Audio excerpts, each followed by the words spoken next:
Wake that ass up. Early in the morning. The Breakfast Club. Morning, everybody. It's DJ Envy, Angela Yee, Charlamagne the Guy. We are The Breakfast Club. We have a special guest on the line. This is a goddamn Benard. legend.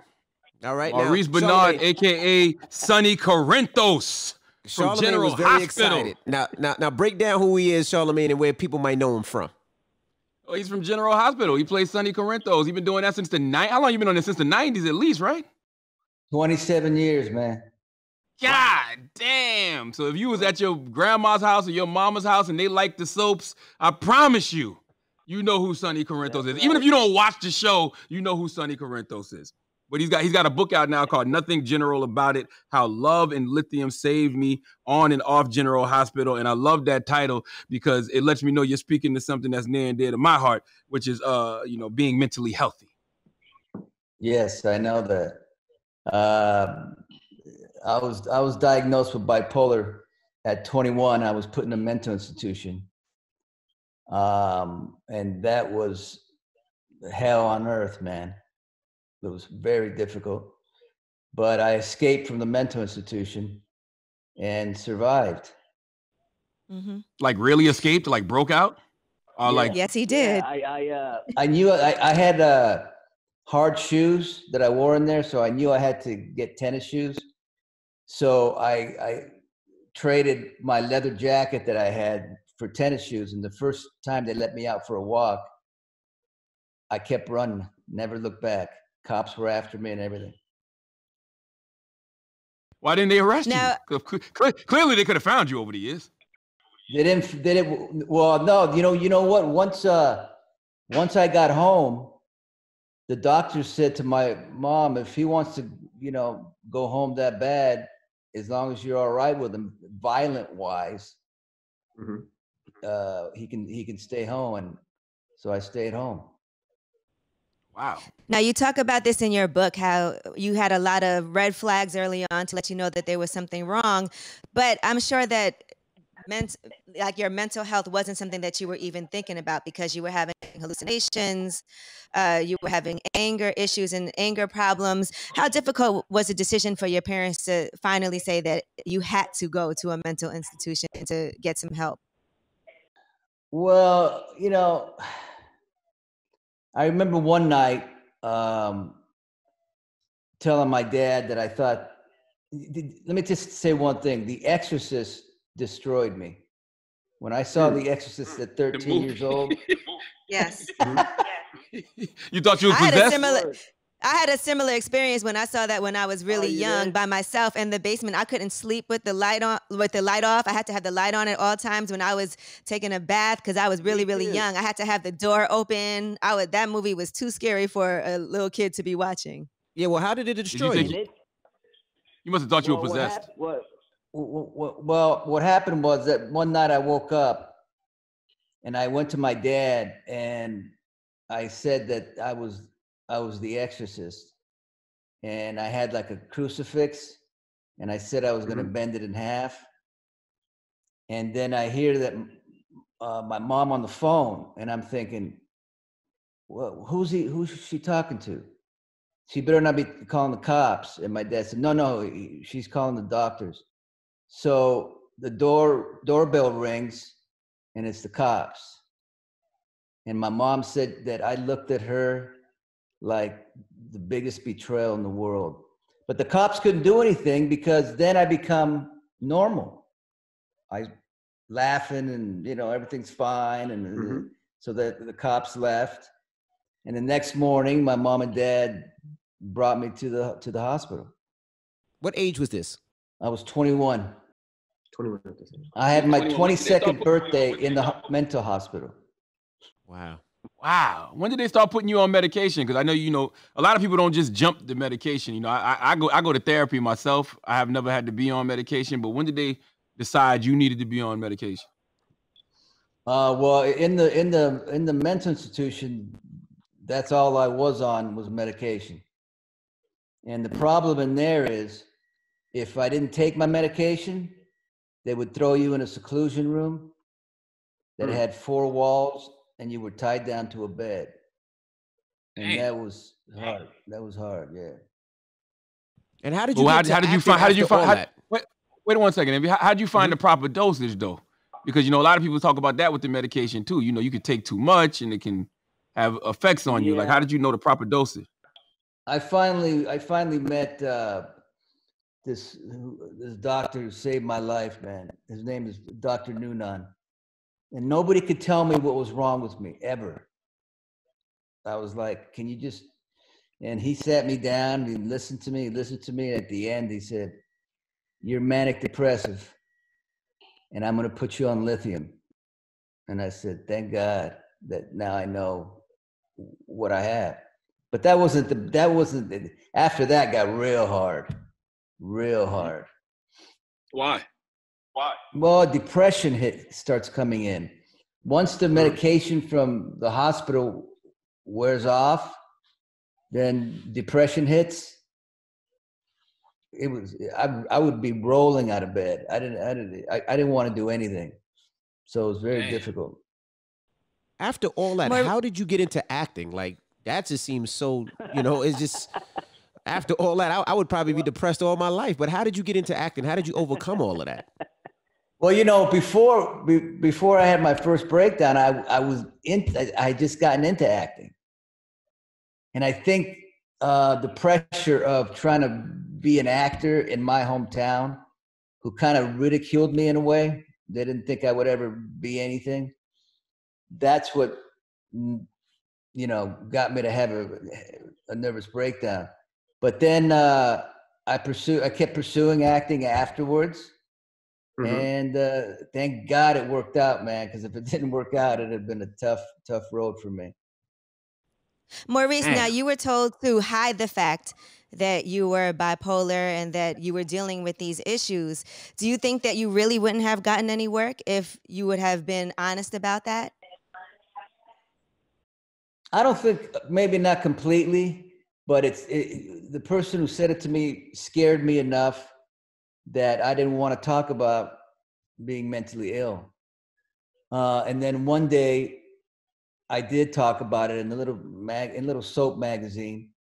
And I got a letter from a boy who said that by reading what I had written helped him cope with his brother who took a gun and killed himself. Wow. And I said after that, I don't care. I'm talking about mental health forever. And I've been talking about it for 30 years. That's great. Yeah, I find it very therapeutic, like even just talking about my own experiences. You know what I mean? Like, of course, we go to therapy every week, and that's good as well. But when you're not fronting about it and you're just being open about it, I find that helps you to stay mentally healthy too. Yes. How'd you get over your anxiety? How are you still? Yeah, I'm not gonna say I'm over it, but I know how to deal with it a little bit better. You know what I mean? Breathing exercises, meditation. Keeping. Sometimes I'll take my shoes off and go walk outside barefoot in the grass. Just to ground myself. And just I think for me, it's always been about the irrational fears. Rational fears don't bother me. Meaning, like, I can get on the radio and talk to millions of people, or walk out on the stage and talk to a whole crowd. But I can be sitting in the house and hear the wind blow crazy on the house and think the whole house is about to blow away. So it's like that. But can you ever get over any of those things, though? Do you think you could ever get over the anxiety? Like, I have anxiety when my kids go out. I don't think I'll ever get over those feelings. Could you possibly get over any of those feelings that you still feel? Bipolar-wise, I haven't had a breakdown in 27 years. That's so great. I'm cool with that. The depression, maybe 5-6 years. Anxiety, as we speak, I'm going through stuff. So I have to fake it here to make it. You know what I mean? Is it because of the coronavirus? Yeah, I think that's I think that's a big part of it. That heightens everything. And it's hard for me to sleep. And then I get scared that I can't sleep. It's a whole thing. How does your family help you with it too? Because I see your wife in the background. How does your family, help you with dealing with that? Bro, your wife's topless in the background. I don't know if you know that. You know what? here's what my wife does, man. If I'm going through a panic attack or any kind of thing like that, her voice is calm. It calms me. All she has to say is, honey, you're fine. And I start feeling better. That's what she does. And she's done it our whole life, over 30 years. Wow. You know what's crazy, Maurice? I don't even have any anxiety I don't have any anxiety right now towards the current situation that we're in. I don't know why. I feel like I've leaned into the uncertainty of it all. And I'm happy not being in control of this situation. And it hasn't caused me I haven't had a panic attack over it.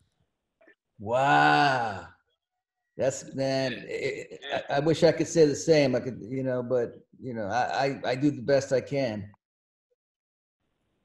How does it feel for you having this book out right now? I know for a long time you said people have been telling you need to write a book. It just felt like the time was right now. And this is certainly a great time for something like this to come out that can definitely help other people, like you said, which is kind of your mission. Yeah, I've been doing this thing for about a year now called State of Mind, where I get in my car on a Sunday. It's like church. And I speak about mental health. And fans have been watching me for over a year. I never in a million years thought that this was going to happen. But the beauty is with the book and everything, people need something right now to make them feel better. Some knowledge about mental health, and just being around people you love at this time. It's very important. Absolutely. I saw you post on Instagram that you never imagined you could write a book. Why is that? Why did you think you never could write a book? Because I barely graduated I copied my way through high school. I copied my way and barely graduated. I never imagined that I could write a book. I just don't, I'm not educated or anything like that. So, but you know what? I can. You got a story. So when you got a story, you just tell your story. Yeah, that's true. That's true. Was it therapeutic for you? When I did the audiobook, that was real therapeutic. I mean, I by the last 2 chapters, I was like crying like crazy, and because I've dealt with a lot of death in my life, and a lot of death where I wasn't able to say bye to anybody. And everybody who I've loved that has died, I've never been able to say bye. Wow. So this coronavirus stuff is really a trigger because people are dying and they're dying alone and you can't go to the funeral. So this is really a trigger for you probably. Yeah, it's not good. I just don't watch TV. Yeah. And my wife gets upset because she's like, stop watching it. I'm like, damn. Now, Maurice, another thing to take into consideration is how, your mental wellness has affected the people around you, your family members, your wife in particular, who went through a lot while you were going through what you were going through. And so what have the conversations been like as far as writing this book? Has it been eye-opening? What did Paula have to say about the things that she went through and helped you with along the way? Dealing with a lot of your running around and hoping that you would eventually, but not knowing that you would come around and even propose to her. What are some of the things that you found out from the people that are in your life who are important to you? Well, as far as my wife, there's no denying that early on, I was carousing quite a bit, and she didn't have to stay with me. She moved in with me at 17 years old. She moved in with my mom and dad. But, our love just grew. It grew and grew and grew. And I'm not saying that I was in love from the beginning. It wasn't like that. It was just a gradual grow. And if I had not been with her, well, my life would be in shambles. I got to tell you that. Maurice, define carousing. That sounds like a little fancy word for having your dick in the dirt. What is carousing? Well, I was, when she moved in with me, I wasn't ready to settle down. Mm-hmm. So I had she's over there talking to us. You looking behind your back, making sure she don't have a weapon. You got to whisper through this. Let's move on. We can move on. Don't worry about that. I don't want to get you in no trouble. What is it like for you when you go out in the public? Because you've literally been on people's TVs every day for a long time. Do like grandma swarm you in the grocery store and aunties and like how does that work? It works in two ways. In LA, nobody cares. They don't care out here. But in New York, Sonny's the mayor. I mean, it's like Sonny everywhere I go. It's fantastic, man. That's what I love about New York. I would think down south too. That's why I grew up in South. Oh yeah. Completely. Do they realize you're a real person, or do they treat you like your character, Sonny? They're actually. Some people are a little threatened because Sonny has people killed and stuff. Mm-hmm. But most people are cool. And there's clearly a lot of job security in the soap opera world, right? Because once you land those jobs, it's like you're on there forever. Is that the plan? When you get one? Yeah. Although you never know when you might get killed off or something could happen too. Once you get popular, you're golden. 27 years for me has been good. Is it possible to move on to other roles after that though? Like, could you go do something in a film or? Yeah. In the last 2 years, I've done quite a bit. I played John Gotti in a TV movie. I worked in a movie with Mickey Rourke, a horror movie, Nightmare Cinema. And I also worked with Equal Standard with Ice-T, and that was a cool film. So I've done enough outside of the soap. But you know what, man? There's no job like soap operas. Really? There's no job like that. It's the best Why do job. you say that? Because y'all only, you sound like Future Envy, because y'all only work a few months, right?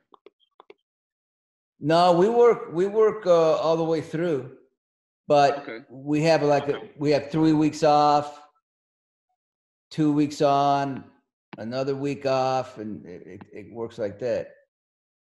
My wife keeps telling me to tell you that Stephen A's Stephen A's my buddy, and not forget to mention Stephen A. So that's your homie, Stephen A. Okay.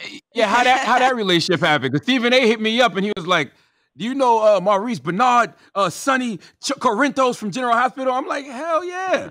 And he was like, "He's got a book coming out. He wants to come on the Breakfast Club." I'm like, "How you and Stephen A got cool?" Because he tweeted out that he was a big fan of the show, and so I tweeted him, and then we became, kind of cool. And then he came on my show. He had me on his show, and then I got him on GH. And let me tell you something about Stephen A. That dude can act, and I'm not just saying that. He can act. I couldn't believe how good he was. Wow. You know what's not easy, and I learned this from reading your book, memorizing 20 pages of lines. You said you had to memorize all of those lines to do the soap opera. People don't realize, like, that's not easy. I don't even know how you can train your mind to do something like that. Not only that, I've had to memorize 30, 40 pages, and we do things in one take, 1 or 2 takes. It isn't like movies. That's difficult. You got to do it in 1 or 2 takes. I've had film actors come on GH and their eyes get big. They're like, we're going to do another take? No, we're done. Next. Wow. What's this special acting technique I keep hearing about that you use to play Sonny? Well, I'm a method actor. I was taught the method. And what that is I use everything in my own life into the acting. Into everything I do, I use my own life. I don't imagine anything. Whatever's real to me in my own life, that's what I use. And What the hell is happening in your real life that you can use that to play Sonny? Who have you ordered a hit on? Well, it ain't the mob stuff, obviously, but it's a lot of the family stuff. What's that? Don't incriminate yourself here now. Yeah, right. But it's a lot of like right now he's going. His father is dying of Alzheimer's, so I have to think of my own dad and things like that. So it's very tough. Gotcha.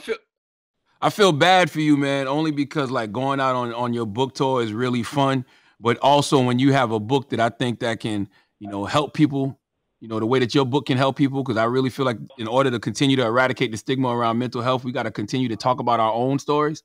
And the fact that you're not getting the chance to go out there and really just go on your book tour around the country, man, I feel bad for you, man. You're getting cheated out of a great experience and people are getting cheated out of a great message.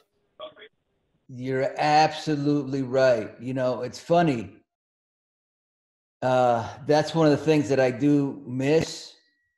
But the plus side, at these times, I think it helps people need the book even more than ever. Yeah.